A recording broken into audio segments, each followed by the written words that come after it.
Alright, what's up guys? My name is Zach and today I am driving a 1987 Buick LeSabre T-Type.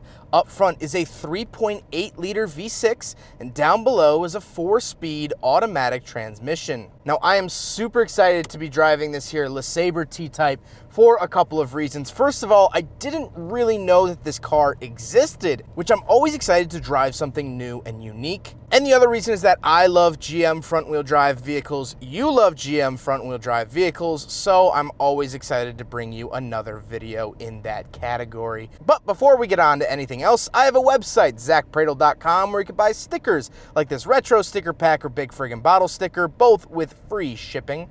You could also submit your own vehicle to be reviewed by me through a quick and easy submission form. You'd get a video just like this one, and you could read my behind the scenes blog to see what I'm filming before it comes out on the channel. But let's get back to that 3.8 liter V6 under the hood. Well, that engine is known as the Red Dot V6 from Buick. Makes about 150 horsepower when it was new. It is fuel injected. However, this barely predates the 3800 series that we've come to know and love from Buick. In actually 1988, they added a balancing shaft to then make it the 3800 Series 1 V6. So for all intended purposes, this is really a 3800 series V6 just without that balancing shaft. Buick has used this engine for a very long time. They actually debuted it in the 70s, and it was actually a version of their V8 just with 2 cylinders chopped off in order to use the same tooling and same assembly line to save cost. These engines are incredibly reliable, very stout, and I think genuinely one of the best things to come out of Buick as a company as a whole, which is really fantastic. Like I said, paired to it is an automatic transmission. It's not the sharpest thing in the world, but hey, it's almost 40 years old and it's still doing the job to this day. Can't complain about it.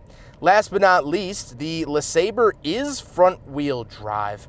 So with that out of the way, before we talk about the interior, let's actually talk about the T-Type package. What makes this Buick LeSabre so special? Well, first of all, that was an option offered only on the coupes. It came with the blackout kit that you're seeing, an aggressive front air dam. 88s and 89s got the rear spoiler. However, this one does not. It gets a unique gauge cluster, 2 bucket seats, so no bench option. Speaking of which, these gray cloth seats were only available in 87, so these are actually 1-year only seats, which is very, very exciting. You also had different color options than the rest of the LeSabre lineup, as well as a nicer radio, which is almost identical to the Cadillac Cimarron of the same era. 1987 was the shortest production for the T-Type LeSabre, and they only ran through 1989. Originally in 1986, Buick made a Grand National version of the LeSabre for NASCAR. However, they only made 120 versions of those. I assume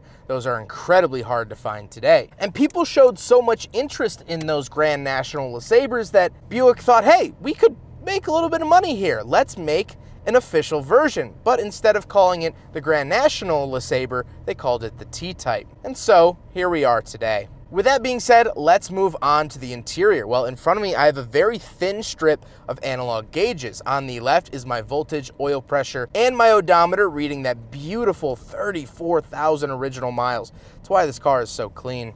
Then I get my speedometer and tachometer, very, very small in the center, and off to the right, I get my fuel, coolant temperature, and trip odometer. Very interesting to see the odometer and trip odometer so far apart. The steering wheel is T-Type specific. Obviously, it says T-Type in it and definitely resembles the Grand National Regal steering wheel, and it really gives the LeSabre T-Type a sporty feel. I don't have any buttons or gadgets on the steering wheel, but that is okay. Off to the left, I have a little climate control vent, and I have my interior light switch as well as my headlights, very cleanly labeled, and I love how 80s those truly look. Not everything in this car looks 80s, and we'll talk about that later on. Moving on to the door, I do have manual mirrors. Now, a LeSabre of this era could be optioned with power mirrors. However, this has the manual ones. Lock and unlock and my power windows on this obnoxiously large window switch panel. Moving into the center, 2 more climate control vents. And then off to the left down below, we do have the climate controls. The AC is blowing ice cold this morning, which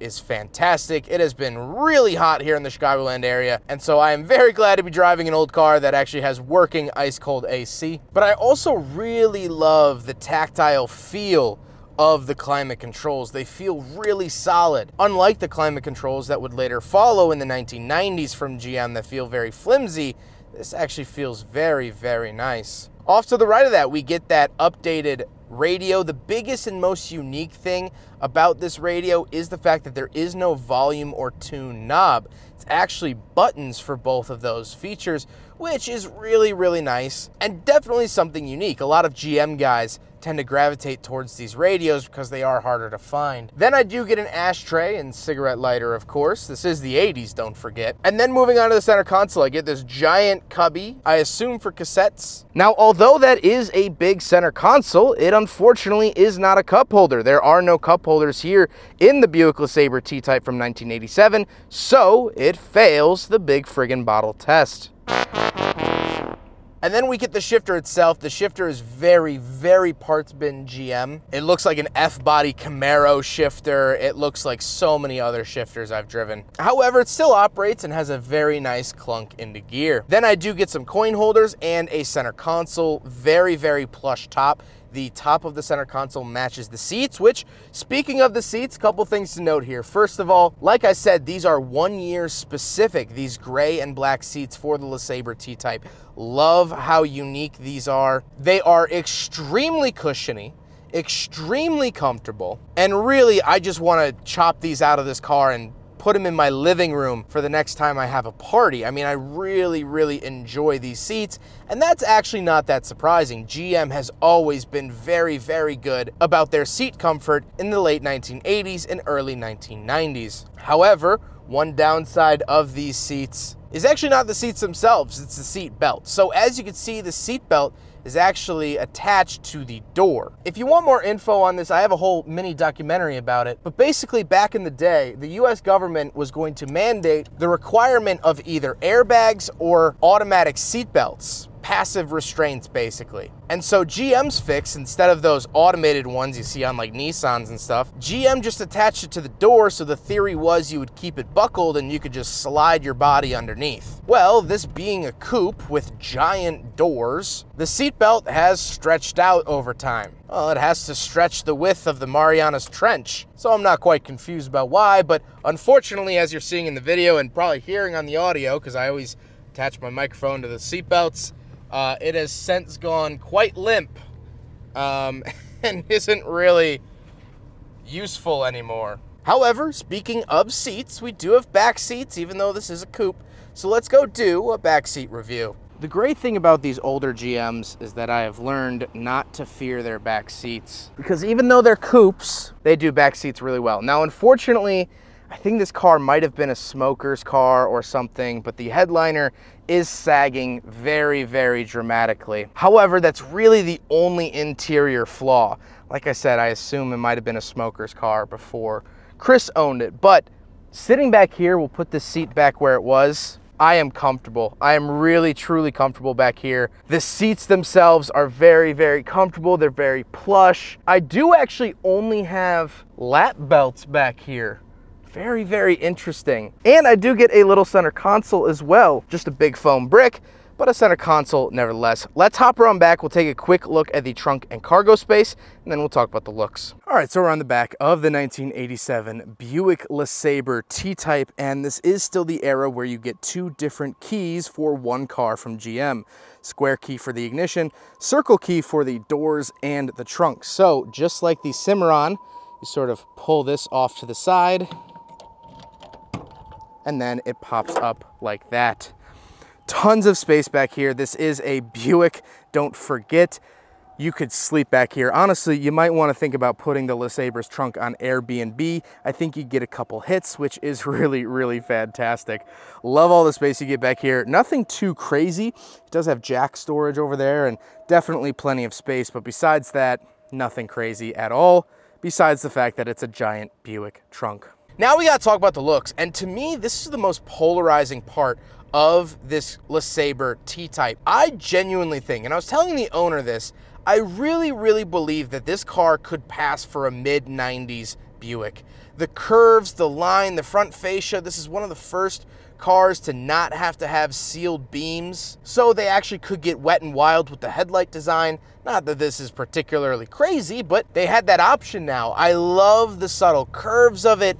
It's definitely not nearly as boxy as what we saw in the late 1980s, and I think this really genuinely looks very futuristic for the time period. Now, of course, driving this car in the 2020s, no, this doesn't still look futuristic, but for the time period, these had bumpers that weren't ugly. That's impressive on its own. I really love that. So with all that being said, let's get on to my final thoughts. What do I think of this Buick LeSabre T-Type? Well, I think that this car is incredibly unique, and driving it is just such a cool experience, let alone such a low mileage survivor example. I think this just goes to show you that Buick used to be really cool and have these fun, cool, unique trim levels. Nowadays, they just make crossovers. But I'm not gonna make another Buick pity video. I've done that in so many other videos.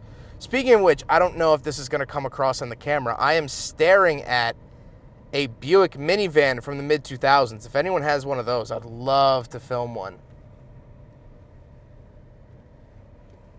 The Buick Tereza, or Terrazza, whatever it was. I don't know if you can see it in my rearview mirror, but it's back there. It's really cool. This is a cool, futuristic 80s car, and I just love driving time capsules like this. If you have one of these or have owned one of these, regular Buick LeSabre or T-Type, please leave a comment. Let me know your experiences. Share your owner's story with one of these, because I genuinely think this is one of the most interesting cars I've filmed in a while. They were low production, sort of sportier versions of the LeSabre, and that to me is just so ridiculously cool. Huge thank you to Chris for letting me take out his Buick LeSabre T-Type. Chris has been absolutely awesome. So cool to offer this vehicle up to me. And he is keeping it OEM. He's trying to preserve this vehicle as much as possible. And I love it when owners do that. This is such a time capsule for front wheel drive GMs of the late 80s. And I'm happy to see it getting the love it deserves. But I hope you guys enjoyed the video. Don't forget to rate the video, comment on the video, and subscribe if you really liked it. Take care, guys.